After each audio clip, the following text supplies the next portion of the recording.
Welcome back to the War Room, some recruiting essentials. Once again, I am your host, Shooter Hunt from Prep Baseball, sitting here with John DiLaura, recruiting coordinator at TCU.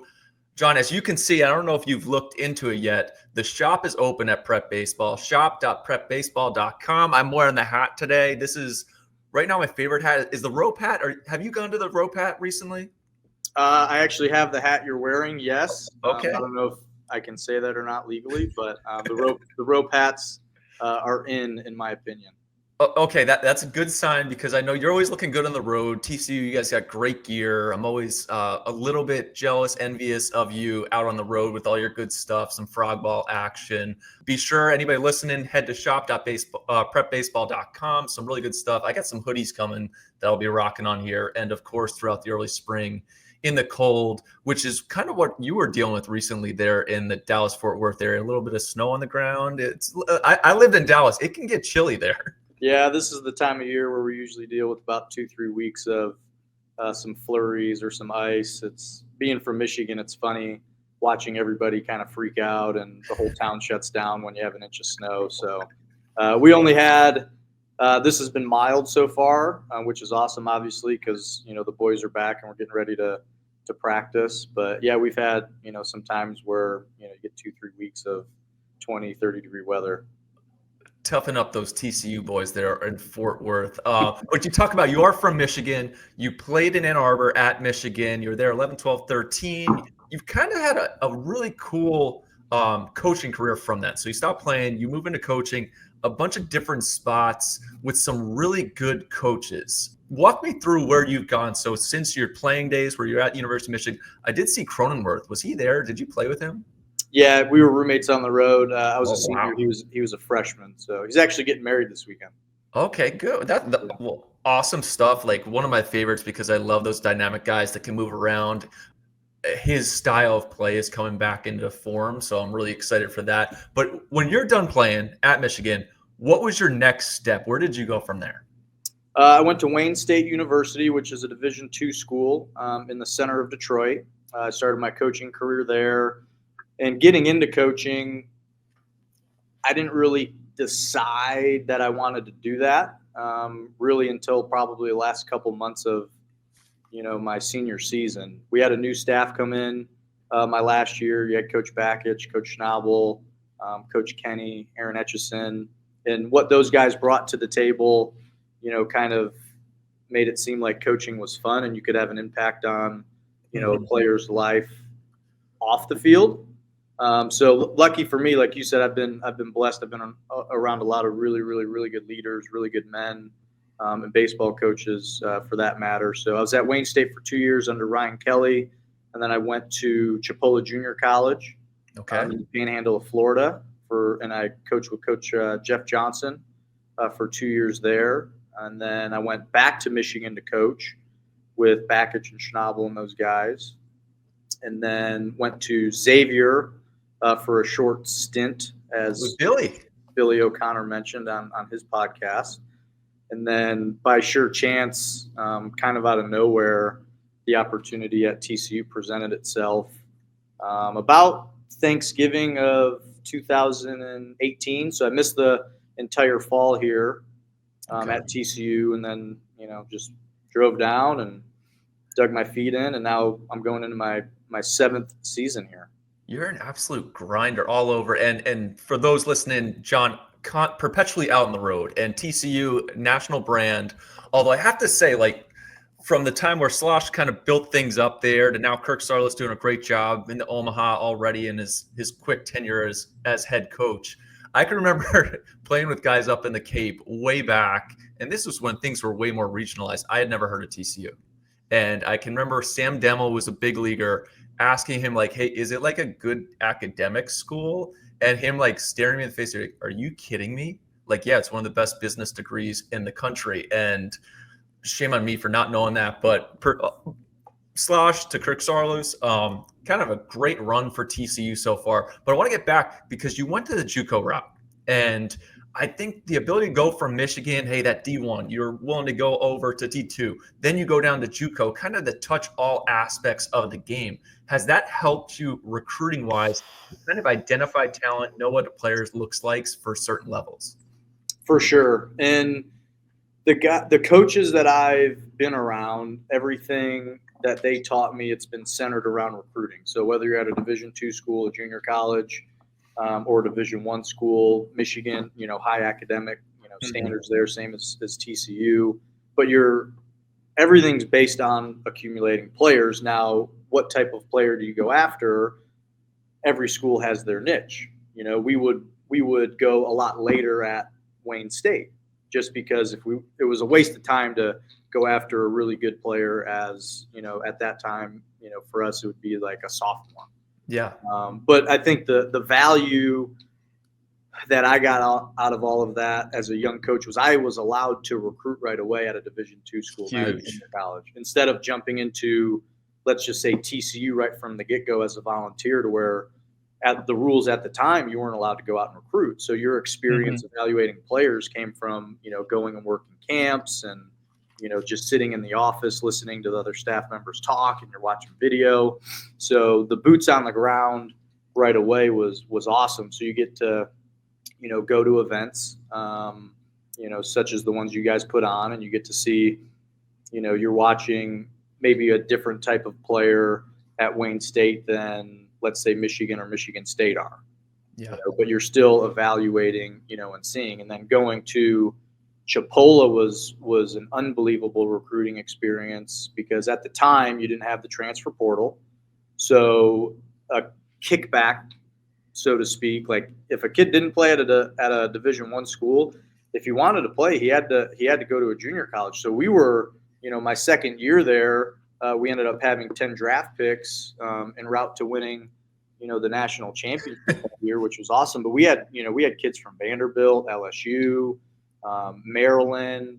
I think we had a kid from South Carolina. So we were getting or going after, the best players in the country. And for one reason or another, it didn't work out, at the schools they were at. But, you're talking to the best players in the country at a place like Chipola. You're talking to coaches that are seeing and they're around the best players in the country. You're talking to advisors that are representing the best players in the country. So as far as now fast forwarding and getting to TCU, where we're recruiting the best players in the country, trying to, fit our niche, I think that experience, at the younger age for me was hugely important. Yeah, those relationships you're talking about, like with the players, especially at Chipola, you're not just talking to the kids. You were also talking to some big name recruiting coordinators, building those relationships. And I think back to the past coaching ways, like the way you'd get on a radar for a head coach, a potential job, was usually you work camp, right? And the guy got to see how you worked at the camp, you worked your butt off, you did the field, you stayed late, whatever it may have been, to where, hey, now college baseball, especially at your level, the higher levels, it's a win now. This sport's on TV. There's some money behind it. Hey, what makes you a valuable asset is, hey, good players. You can recruit. You can bring that in. Which tell me if you're along these lines of, I always have said for probably the last 6-7 years, we need a new rule because of what I just talked about. The camps are not producing the next assistant coach. The next assistant coach for a school at your level is coming from a guy who can get players. You're going to get good players. How do we get a waiver for young coaches to be able to come to the future games? Because if we did that, we bring in these young guys, these volleys, whatever it is, the grad assistants, but they get to learn how to recruit. And what better way than to throw them right into the deep end? There's 600 uncommitted guys. Take notes, lock in on especially the workout day. What if you just sent your GA? All the GAs line up for the workout day and you grind it out for 12 hours. What do you think? Can we get a waiver done for that? I'm a proponent of not having any restrictions with recruiting, so I'd be all for it. But that was, I was super lucky, even here at TCU as the volunteer my first 3 seasons to, I had a waiver to where I could go out and help the staff recruit. And I got a lot of heat for it from other schools because it's like, well, how is this guy out? Like, what's the waiver you have? And as coaches, I think as years progress, that has been taken advantage of more and more. But yeah, we all know that recruiting is the lifeblood of any organization, and for someone getting into coaching and not having any experience, and you're limiting that, I mean, it's tough. It's like telling you have a kid that goes to medical school, and you're not, he's going to be a surgeon, for example, and you're not letting him operate and get experience, and then all of a sudden it's like, all right, here you go, you got a triple bypass surgery you got to do. It's like, well, you haven't let me practice, because it never really made sense to me. Now I think there's a few different caveats to the staff that you could have moving forward, as far as what is the rule right now with regards, because I can think back a few years ago, I remember being out in a different school. It was like one of their data guys was there, and it's rare for me not to know a coach that's on staff. And I have no idea who this guy is. How is he out right now? What is the rule for recruiting with regards to coaches on the road? Well, now you're allowed, since they basically eliminated the volunteer position. Mm-hmm. You're allowed to have 4 coaches out on the road. Oh, wow. You have 4 paid coaches on your staff. There's no more, in essence, volunteer title. So you're allowed to have 4, and the waiver to get these other support staff members out was basically made for unfortunate circumstances, to where there's a death in the family, you're sick, you break your leg, and you can't go out and recruit physically. So all right, let's not fall behind everybody else. Let's give these other staff members an opportunity to get out on the road. Well, that was definitely, I don't even want to say take advantage of, because it only helps the kid to have somebody out there, whereas the coaches are like that. Let's go a little more specific to TCU for you. It's been built you guys are in Omaha. It feels like every year. It is a national program, right? Great degree, great uniforms. You guys have done a really nice job in California. Obviously, Texas has tons of talent. You've gone into the Midwest, Northeast, Southeast. There are guys from all over. How do you keep track of that? How do you maintain the fact we are in the state of Texas, which is just an absolute hotbed? You could easily just recruit from in the state. But how do you maintain keeping those Texas ties while also expanding yourself into a national horizon? Yeah, well, I think first and foremost, when I got here, I was kind of riding the coattails of everything that was built before. And, we're dating back to 2010 when we had our first trip, and you have staff members, like Coach Whitting and Coach Mazey, that are building this program into what it is now. And, you have assistants like, Vitello and Girolamo that are here recruiting at a high level. And then, Kirk Sarlos comes in, Bill Mosiello, and, just learning from those guys and how they did it and where they're getting players. I think, like we mentioned before, you're going to have your niche. But the staff we have is awesome. Going back to the California piece, I'm the only non-California staff member, at TCU. So those guys have ties and connections there. The Midwest piece, TCU's always had a niche up there. You could say it's a little bit easier to entice a northern kid to come south, which I think is, being from Michigan, absolutely true. And then obviously, the state of Texas. So, we're using our resources. We're trusting the opinions of, our network. And, I think you could look at this from 2 different perspectives, pre-recruiting restrictions as far as the communication goes. And then now where we're at today, to where we can't talk to these players until August the 1st, going into their junior year. So it's changed a little bit. And I think, we're still trying to navigate it, as are other schools, as far as, for us, prior to the rule change, we would try to dominate California and Texas really early, talking to 8th and 9th graders. Yeah. 10th graders. Now, we're having to wait. We're still accumulating names, but, it's a little bit different. Before, the best player, for example, I would say 9 times out of 10 in the state of Texas was going to a school in the state of Texas. Now I think if you look at some of these, 26s, And it'll happen more and more as we get down the road because there was a lot of 26s already committed before the Mm-hmm. across the country. But you had kids in the state that, if I had to bet, they would have probably committed to a state of Texas school. But now they're going to, a state of Florida school or a state of Georgia school just because everyone's on the same playing field now. And Georgia, back in the day, in that state, those schools are going after the best 8th and 9th graders in their state. Florida's doing the same thing. Why are they going to waste time, in another state? They'll get a kid, here and there if there's a connection. But, as far as that goes, it's changed a little bit. We're all still trying to, find our niche. Every school has it. But you see some of them are shocking. It's like, why is this, now it's like, why is this, kid from California going to the state of Georgia to play? That's never happened. Or going to this particular program. That's never happened before, which I think is unique. It's cool to some extent because, I think this new rule has kind of opened some more doors for guys, whereas before that wasn't necessarily the case. Has it helped you evaluate the slowdown of this process? You guys, I mean, you're at a level that it warranted being in an arms race to go up in 8th and 9th grade. You had to keep up with the Joneses, for lack of a better phrase for that. But now it's slowed down. Is it helping you with evaluations? And we've talked about it almost ad nauseum with the other coaches. It doesn't mean that, hey, you're not looking at those guys at all. You are keenly aware, I would think, of the top 27s in the country. Yeah, I think my opinion's a little skewed on this. I'm not a big fan of the new rule, and we can kind of dive into that if you want. But let's do it. Before going after the 8th or 9th graders, you at least got to develop a relationship. Mm-hmm. Okay. There were a lot of kids that we would talk to that maybe we were ready to make a decision, and the family said, Coach, we're not ready. We want to wait until the summer going into my sophomore year, or maybe it was junior year. Okay. But at least the family had their own prerogative. They could decide if they wanted to commit or not.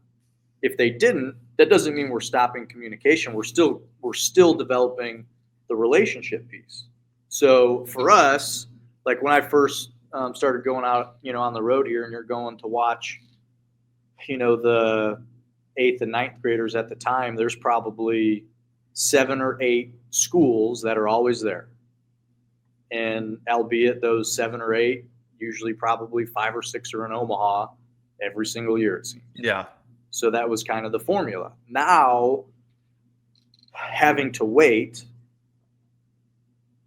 the only communication you can have with these guys is at a camp. Okay. And you're trying to do as best you can to interact with this player to somehow get an edge on maybe another school. Before, your edge was, I'm going to try to outwork all these other schools. I'm going to try to talk to this kid as much as I can. I'm going to try to see as much as I can with this particular player. And people nitpick, like going after an 8th or 9th grader, isn't the best thing in the world, which you can make some arguments for that. But now you want to talk about a sped up process. Let's just say the kid comes to camp once or twice, okay, which is great. It's better than 0. But you're calling them on August 1st, and we're calling what we feel like through our evaluations are the best players in the country. Yep. So those kids are probably, I usually ask kids, like, how many phone calls have you had today? And it's upwards of 30 to sometimes 50. So you want to talk about a kid, and especially if they're not prepared and no one's prepped them for this day. I can't imagine what they're going through. Heads are spinning. Hopefully they're taking notes and they're retaining something. Yes, it's an introductory phone call, but now you're calling this kid on August the 1st, and you're trying to figure out, is this kid interested in our school or not? Does he want to come on a visit? You don't have time to develop a relationship to really figure out, all right, is this our guy or not? Now, we're trying to do as much as we can on the front end with talking to state directors, talking to yourself, talking to the high school coach, the summer ball coach. But to be honest with you, I've never really had a summer ball coach or a high school coach say anything bad about a player. Mm-hmm. So now you have to filter through, like, all right, this guy sent us good players before he knows what he's talking about, or vice versa. But now you're telling me with this new rule from August 1st to September 1st, you're really, and you could talk to the guy for 30 straight days. But at some point, when do you, like, are you going to really know what this guy's all about after a month when you're trying to get him on campus for a visit? It sounds to me Are like you making a decision? That's sped up, in my opinion. Oh, without, and it sounds like, and you could tell me if I'm wrong, but like being on TV and having the brand out there is probably the most important thing right now. That's building something, right? 100%. Constantly being on TV, College World Series. I'm thinking even Coach Bakich, they did the thing with the bananas this spring. Like, hey, trying something new, like promoting our brand because, like you're saying, things are speeding up. You did touch on something kids are to take notes, and it's something that I did. I can remember my calls because my dad had me geared up. Each phone call I was taken, I had a notebook. What was the coach's name, the school, looking into those things. But I hadn't even thought about the fact you may be calling some kid from New York who is like me from New Jersey, has no idea what TCU is, right? Or this kid's from here, and That you're would be a trying to good start. yeah, you're trying to build a relationship, but now you need this kid to dive in while he's also getting calls from maybe the 4 schools around him that he does have knowledge of. That can be really difficult if your brand is not out there. So I definitely see what you're saying. And I've kind of thought about the new rules and talking to some football guys where in the past, like the football commitments, like, right, just received my first offer. If you go through a kid's football page on Twitter, blessed to receive an offer from this school, from that school. Like everybody's got an offer, but it was always, hey, yeah, you're a quarterback until the kid ahead of you commits. Then you get no more calls. That offer is essentially not there. But the guys who I've talked to in coaching and football, it's like, yeah, we don't stop recruiting. The kid gives us verbal, like it doesn't matter. We just keep going. Do you think that's something that will happen more in college baseball moving forward? Hey, this commitment may have happened, but like, we're going to keep on because you never know what will happen. Unfortunately, it has happened to where kids have a verbal commitment, and whatever avenue was taken, that kid was still recruited by another university. So I think because of the money you alluded to and the winning and the pressure, so to speak, I think it's going to be a little bit more cutthroat, than it has been, which is unfortunate because, for me and the coaches I've been around and what I've learned from them, the way we do things, at TCU, everything's built on the relationship piece, whether it's recruit to the current staff or whether it's our staff with, other universities. I mean, we all see each other out on the road, every single year and every summer. And yeah, you develop relationships with guys, you work with guys and then they move on to other universities. And then, said former coworker is now, going after one of your recruits. I mean, what are we doing? What are we in this for? And I get the landscape. It's unfortunate. I mean, we're all trying to figure this out still because, there's so many things that aren't, really figured out yet. As far as the legislation and April 7 deadline. So there's a lot to navigate. And, I feel like recruiting's changed a lot in the last, 2 years, more so probably can really feel it the last, 12 months or so. Oh, yeah. Last summer. And Wild West. Oh, I was just going to say, the Wild West gets thrown out all the time. Like, oh, so, but this really is. And like, from my standpoint, last summer, like there were way more hostilities among coaches last summer than I have seen in quite some time, which you don't have to dive into. There are things all over. I can do it because I'm on the other side of just sticking in the middle, doing my thing. It will be fascinating to see where things go and having that legislation just kind of get cleared up and stepping into what has been said so far with the 34-man roster, potentially 38 in the fall. I was actually bringing up maybe we should have JV teams. So then you can bring in. I was talking maybe with Brett the Jet, my producer on here. What if you brought in 10 freshmen and to get some developmental aspect? Hey, TCU, you guys are going to play Arizona State, and the freshman kind of taxi squad are able to get some some action on Thursday night, right? It's no longer like, hey, I got 15 at bats, this is a mess. No, you got to go to Tempe, and on Thursday night, that was the time for you to go out there and actually go against somebody else. Do you think that might work? Could that work where, hey, it's not, we're getting ironed down, or is that just shooter just going out on a loop there? Yeah, maybe a little bit of a loop or a limb. I like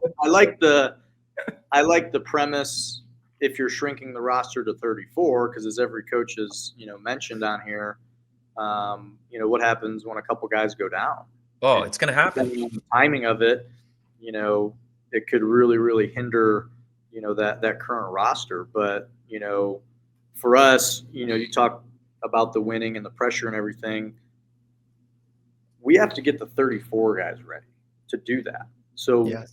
How much time do we really want or need to spend or should spend on a JV team or a developmental, list of players? It's almost, when people mention it, I kind of think back to the COVID taxi squads they had in Major League Baseball. Like, yeah, players kind of, at the facility, they're still getting their work in, and if somebody goes down, they're going to get called up. We don't have right now, I don't think, colleges the resources to do that. Everyone's trying to scale back financially. So to add another team, where does that factor? Bring MLB and MLB give some cash. Yeah. That would be like, I mean, for you guys. So who's your catcher this year? We have a few guys. I think who started last year? Carson Bowen. And did he play this fall? Unfortunately, he was hurt. He's healthy now. He was hurt. So, like, going into the season with 34 capped, our starting catcher's banged up. Now the backup, what happens if he gets banged up? That's what I think about with the 34, especially from the catching standpoint. All of a sudden, your incredible pitching staff is on a freshman, number 3, who's going to be good, but he's just learning how to do it. And maybe physically he's not there for a full season. Not to mention who's catching bullpens during the week. There are like so many other factors that I think roster-wise have to be considered from that standpoint. But that's me going. It's scary. I mean, for a kid to commit now, and we haven't over-recruited. Private school to the extreme. Yeah, like, who wants to pay $80,000 to come walk on here? Now we have, means of getting money in the pocket, just like every university does, whether it's baseball, financial aid, academic, etc. But, now when these kids are making, their commitments, and you have this, shrunken roster, you need to get better and you need to stay healthy. Okay, so now, like, I'm afraid that some kids and even coaches potentially, like, we don't want some of these guys to go out and play summer ball, which is the most backwards thing ever as far as development's concerned. Yeah. Because you don't want to risk a potential injury. So for any high school kid that's, made a decision, at any point in time, like, you need to get better still, and you need to stay healthy. Because if you don't get better, like, for us, it's, if you're looking at the 34, if we don't absolutely love a kid and think that this guy's going to contribute on day one, why are we bringing him in? And that's the crummy thing of the shrinkage, to where, there were guys before that they needed a year and a half to get better. We brought in some kids this fall that were coming off serious arm injuries from previous schools, whether it was high school or junior college. Fast forward to next year and say they tell us, hey, it's 34 at the start of the fall. Depending on where that kid's at in his recovery and his rehab, I don't know if the kid gets an opportunity at that school, which now you're limiting a life experience, for that individual.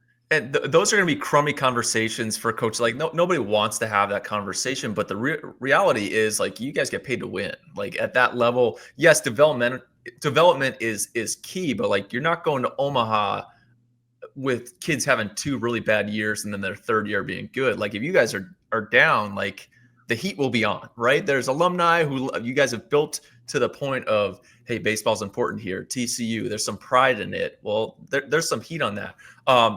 Along those lines of the 34, you guys have done a really good job. I'm looking at your freshman class, which is outstanding. I think those guys are going to have a big year. A lot of 2As.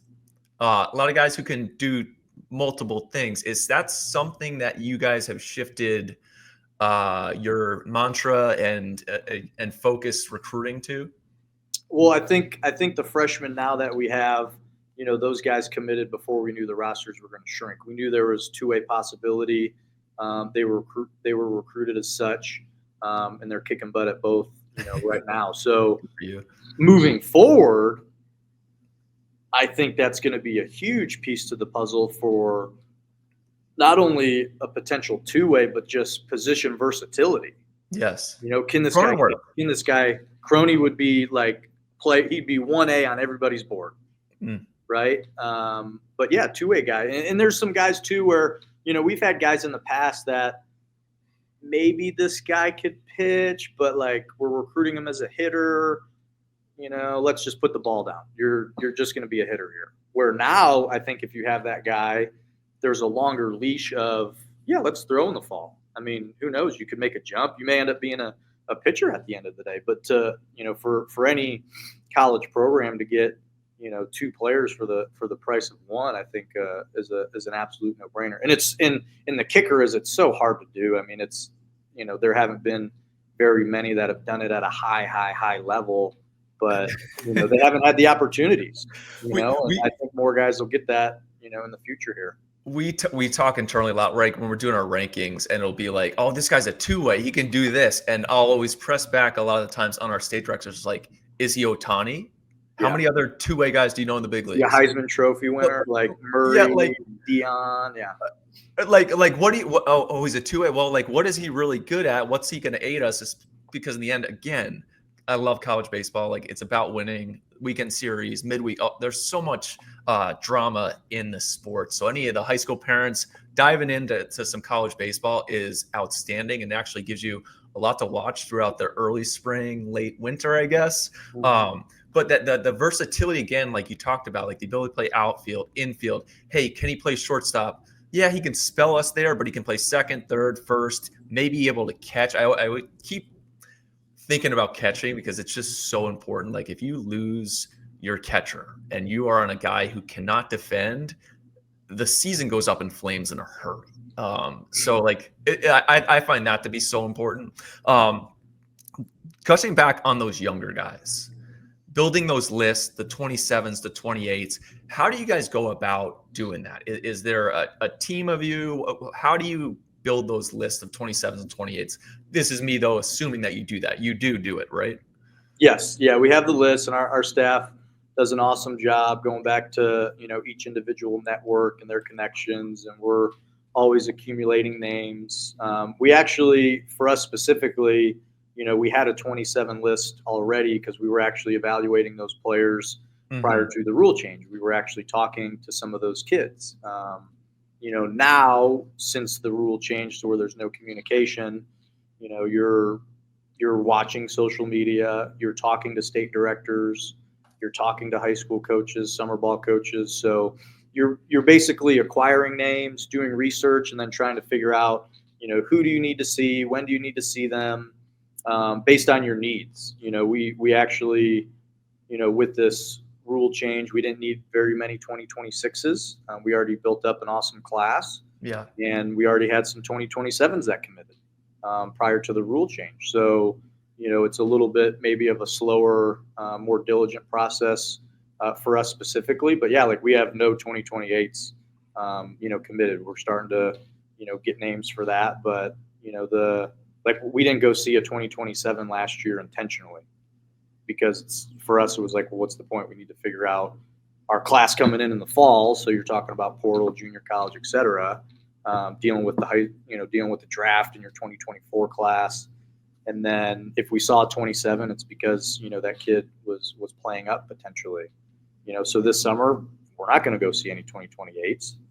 If we happen to see a guy, it's, I usually sneak over to junior futures just to wave the flag a little bit, but and actually we'll have some cool stuff that we're doing with the future games this year that you'll see in the future that will help with regards to that. But it's, to your point, like, it's important for you to have those names, right? To hit the ground running. Those 28s, hey, if you're not watching them, at some point, I always find like funny, like you'll text me or talk to Brandon Goins in the state of Texas, or any of our state directors. You are a national brand, so you have all of us on speed dial in some form. But it's like, who are the guys? And that's the question that I get leading into the summer, right?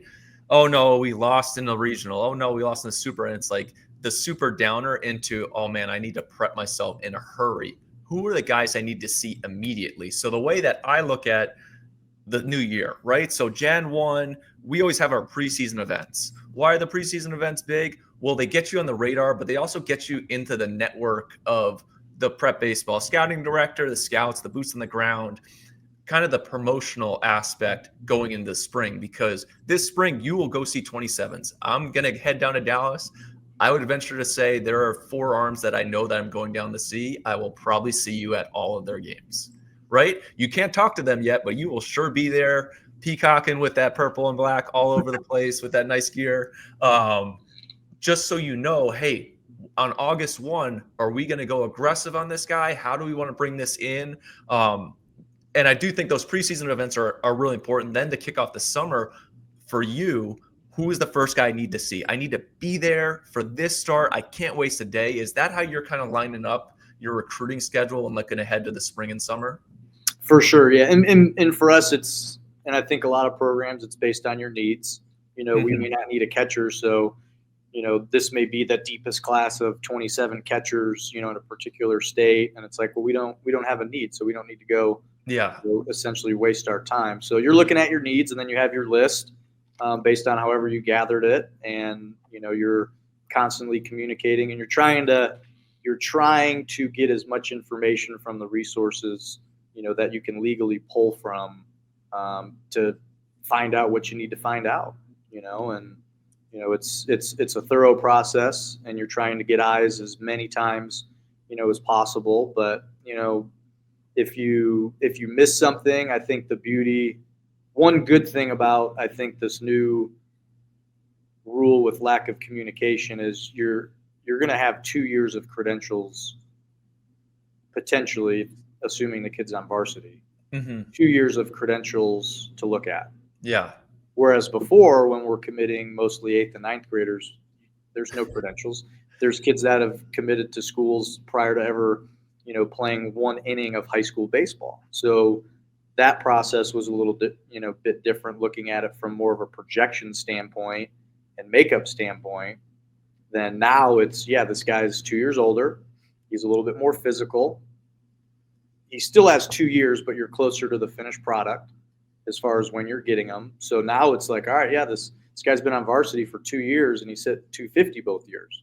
Is that the end all be all? No, because players get better and they develop at different points in time. If you like a guy, but you're looking at certain things throughout, these different processes, and trying to see as much as you can to make the right decision for your program. What are those things you guys are looking at? What makes a TCU recruit? What catches John DiLaura's eye? Well, I think, and this dates back long before I was here, this place from a culture standpoint is really, really, really special. If you walk around our facility, and culture is a huge buzzword, in sports now, and even in the business world, but this place has stood for selfless excellence and energy. So for us, the makeup, getting kids to buy into what we're all about, talking, before about, the niche, like every school has it. Some people invest more in the person than, just the baseball side of it. Some programs, they roll the balls out and they play and they have success. TCU's been a place that's invested in the person first and foremost, to where, our belief is if you take care of everything off the field, you're a good dude, right? You handle your business. As far as our culture is concerned with selfless excellence and energy, the baseball is going to take care of itself. Because, like you can't throw 55 miles an hour and play at this level. A threshold. There has to be a threshold, but there's a lot of really good players. So what fits what we're all about? What fits Coach Sarlos's model of not only the physical part of being a pitcher, but the mental part of it? What fits for Coach Mosiello and his offensive philosophy and the way he likes to teach the game and the way we like to play offense? So, you could have 2 players that stack up and all their metrics are the same. talent level's the same, but dive a little bit deeper into the intangible, what's inside the chest, what's up here, does this fit our staff? And it may not fit the kid. So that's everything that we're trying to figure out throughout the process on both sides of it, both parties involved. It's huge, and essentially the player development aspect of it from your side. And I think any players who are interested in TCU or any other program, diving into what are they about, what is their philosophies. When you sit down with Coach DiLaura, Coach Sarlos, Coach Mosiello has done a great job with the offense. Understanding, like, does this fit what I'm trying to do? Like, I'm coming from this facility, I'm stubborn, I know that I want to just absolutely hit balls in the air, it's hard, whatever it may be. Hey, are these guys doing the same thing here, or is this going to clash with what I've been brought up to believe? I think that's really fascinating, something that you build up, like just the culture that you guys have. Love the mantra that Coach Sarlos is working with there. Really good staff there at TCU. Excited about everything you guys come in the future, especially this freshman class. I may have to scoot over to a practice while I'm in the DFW area, Coach DiLaura, but don't let me near your locker. I may just take some stuff though, so be careful on that one. But John, I think, just not to cut you off, I'll kind of end that point there, because I think people are saying these things, and kids are wanting to commit for development reasons, but unfortunately, in the last year or so, it doesn't seem they're talking about it, but they're not making decisions based on what's used to be important for a kid making a decision. The winning, the development, the culture, and now, and we could have a whole nother podcast on this. We might have to go. It's turned into something completely different. Yeah. And it is what it is. It's NIL based for, if you want to throw the stats up against the wall and compare, programs and winning and draft picks and, the amount of big leaguers, et cetera. There's only been one other program in the country that's gone to Omaha more times than we have in the last 10 years. And people don't even remember who won 3 years ago. And we're talking about 10 years ago. Like, what have you done for me lately? Yeah. But people are making decisions for, the wrong reasons now, it seems. And it's unfortunate. And the fight, like, I can understand as a college kid, like, whenever I see you guys on the road, I'm like, how much would I have gotten? How much would I have gotten? Those are the questions I'm always asking. And it's Crony asked me that the other day. I was talking to him on the phone. He's like, what would I have gotten after my freshman year? I was like, I won't say the number, but it's crazy. It's amongst all the schools, there are some, like, I look at it as an F1. So, like, some teams are a little bit higher with the NIL packages. And we can talk about that a little bit here, but I find it different than football. To me, the college football aspect is super high, right? Texas Tech, now you're a private school, so we probably won't see the breakdown of what you guys do. Texas Tech putting out their numbers of how the program is going to split up their $20 million was incredibly insightful and fascinating. So, and any parents out there who think that there are $10 million being spent on college baseball programs, it's not. So that's just in your face, the way it is. But from the football standpoint, those could be your money-making years, 4 and 5 years right there in that, hey, no, college is my time, versus college baseball, where I feel more like, yes, you can make some money, but your development's going to be king. Playing time is development, so you do have to get on the field. Like, if you don't have game tape, if you don't have at-bats, you are almost useless. But your money will be made at the pro level. Ultimately, MLB does not have a salary cap. That's kind of where you're going to go. I don't know if that's something that you think about from college baseball. Yes, you guys have NIL. TCU is there's no shortage of money in the Dallas-Fort Worth area. You great alum, great school, obviously. Is that something that you take into account now? Like, how are you balancing that stuff? Well, there's so much ambiguity still with what the rules actually are as far as NIL is concerned. Are there rules? Right now, no. Come April 1st or 7th, whatever the date is, there's going to be restrictions on earnings. There's going to be a market value. We don't know what any of that looks like. There's a vetting process that will end up happening, once this legislation piece is finalized in April. I think the lack of information and knowledge out there right now is hurting just the overall landscape of recruiting. I was listening to Drew Rosenhaus, who's on the McAfee show a week or so ago. Famous football agent. Yeah, and he's talking about the difference between him dealing with professionals and then the college players. He goes, well, at the professional level, you have salaries dating back, for X amount of time. You have the ability to look at the marketplace and compare players to, now you're going into free agency. You have something to go off of. Everything's a secret in college baseball. Yeah. Or, now you're starting to see more, like they're talking about football players and the amount of money that they're allegedly getting on telecast, but there's no transparency, at this point in time to where it's like, well, what is the market value? You can't, if somebody wants to, hire me for $5 or $500, what's the marketplace? If somebody values a certain player at a higher number, well, that's his value. Yeah. So I think getting more information and being transparent with it, will help. But, I unfortunately, I think this last recruiting cycle and what it's turned into is, people are being, told information that I think is going to end up changing, in the next year or so, to where there's potentially going to be tough, conversations to where it's like, yeah, we thought we were going to be able to, have X amount of NIL, but there's a new ruling that came out. So no one really knows what's going on. If they say otherwise, I'd love to talk to them just to get. It's interesting. It's always fascinating. Like, and because of the 11.7 in my day, and even in recent years too, like you never talked about what percentage you were on, like what scholarship percentage. That was always like, nobody talked about that, right? Business. It seems like the NIL is that, like at some point the kids will start talking. I am always fascinated. I would love to see the money hit the account, because I think as a 19-year-old to like see that hit your account, that would be the coolest thing ever. And shoot, you got kids at TCU are smart kids. They're probably forming LLCs, buying properties, getting rental units. But yeah, in the future, and even now with what was it, the Florida State basketball team, they had some players who were suing the coach it still feels very messy, the whole situation, but it is here. And right now, again, just like the recruiting, it is the Wild West. And I would anticipate April, whatever, they'll probably kick it down the road again. They just love kicking cans.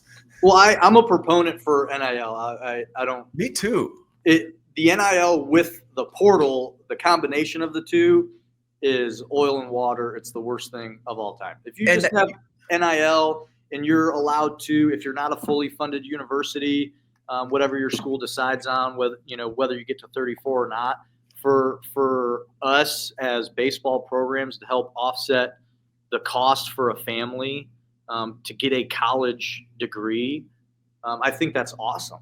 But, like the Miami basketball team, they go to the Final Four, they're kicking butt, they're having a great experience, and their coach says all the players are getting in the portal because they're just trying to, get more money. But they had a great time here, but I can make more money elsewhere. What are we doing this for? Like, what's the end goal? And this is probably better for another podcast at some other point, but I've talked again, the football guys is like, hey, the NIL, naming like this stuff, that's fine. The portal's kind of affected the way we can coach, right? Because it's being used, it's being weaponized, and the kids, like, I am a proponent of transfer. I am a product of transfer success. So like that can't be closed, but the idea of like, you have to walk on eggshells about what you're saying to your freshmen. Like, hey, I'm also trying to create a decent human being, right? You talk so much about culture, but I need this guy to stay for next year because next year is going to be when he shines. How do we develop that? And I think you're right that the portal and the NIL stuff, something has to be figured out, because in the end, college sports, it was meant to develop future leaders, right? Like this was meant to build kids into men or good men and women for the working force and society. Now, again, I'm going out on a full-on soapbox here about that. I don't know what the That's why we all got into coaching. Yeah. Every staff I've been on, every coach I've learned under, that's why we got into this profession. Like, we're trying to make positive contributing members of society at the end of their baseball career. And we want everybody to play 20 years in the big leagues. Yeah. Right? like Kirk played 7 years. The guy's 32, and it's like, well, now what do I do with the rest of my life? Well, he goes back to school and starts coaching. But yeah, now, I mean, you're going to have to. We have to adjust with the times. Everybody does, but you have to stay true to who you are and why you're doing what you're doing. And at the end of the day, if a kid doesn't want to be at a particular place because of an NIL piece or another factor, then okay, that's fine. And again, like I think there are some positives to transferring. There's a coaching, change. The guy that recruited you is no longer, on that staff, head coach, etc. There's an injury. I mean, there's all certain, circumstances to where it's super beneficial for a player. But now it's just, let me go in there and see how much money I can get. Yeah. Which is crazy. But we're going to have to hold true to, what we're all about. And that's, the kids we have in this room right now. I mean, they're unbelievable. They're awesome. And they're here for the right reasons. It's a super close, knit group this year. And, these guys truly are, believers in what we're all about and the buy-in for, TCU and the program and the guy next to him. Well, it is a difficult time to be a coach right now. So I for all of the coaches out there, hopefully some things can get figured out. It can make your lives a little bit easier so you can get on the field and do what you signed up to do and just coach. But Johnny D, TCU, really appreciate you coming on. Looking forward to seeing you down in Dallas this spring. I will just pop in at some point. You may see me there. Maybe I'll take BP. Maybe I'll just grab some gear. Who knows? But I really appreciate you coming on a Recruiting Essentials episode here at Prep Baseball. Until next time, we'll see you guys at the ballpark.